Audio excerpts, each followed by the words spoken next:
క్రికెట్‌లో పసికూన జట్లను అందరూ లైట్ తీసుకుంటారు.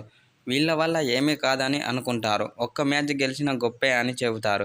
అయితే ఇదొక్కప్పటి లెక్క.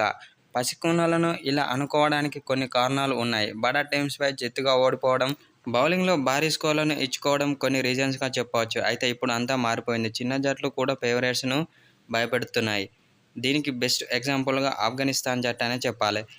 ఈ టీమ్ కొన్ని సంవత్సరాల గ్యాప్‌లో మంచి స్థాయికి చేరుకుంది. టెస్టు టీమ్ హోదాను కూడా దక్కించుకుంది. గత ఏడాది జరిగిన వన్డే వరల్డ్ కప్ 2023లో ఇంగ్లాండ్, పాకిస్తాన్ లాంటి టీమ్‌లను ఓడించింది ఆఫ్ఘనిస్తాన్. ఆస్ట్రేలియా స్టార్ బ్యాటర్ అయిన గ్లెన్ మాక్స్వెల్ వల్ల తనకు రాత్రులు నిద్ర పట్టట్లేదని రషీద్ ఖాన్ తెలిపాడు. నిద్రపోయే సమయంలో ఆస్ట్రేలియాతో ఆ మ్యాచ్ గురించి ఆలోచనలు తిరుగుతుంటాయని అన్నాడు. గతేడాది జరిగిన వన్డే ప్రపంచ కప్‌లో ఆసీస్ ఆఫ్ఘనిస్తాన్ మ్యాచ్లో అద్భుతం చోటు చేసుకుంది. 291 పరుగుల లక్ష్య ఛేదనలో ఒకానొక దశలో 91 పరుగులకే 7 వికెట్లు కోల్పోయి ఓటమి ముంగిట నిలిచింది ఆస్ట్రేలియా జట్టు. అయితే మాక్స్వెల్ 128 బంతుల్లో 201 నాటౌట్‌గా నిలిచి నమ్మశక్యం కాని ఇన్నింగ్స్‌తో టీమ్‌ను విజయ తీరాలకు చేర్చాడు మాక్స్వెల్. అందులో 21 ఫోర్లు, 5 సిక్స్‌లు ఉన్నాయి. అయితే ఓటమి తప్పదనుకున్న టీమ్‌ను గట్టెక్కించాడు మాక్స్వెల్. ఆ మ్యాచ్లో రషీద్ ఖాన్ను కూడా వదలకుండా భారీ షాట్లతో విరుచుకుపడ్డాడు.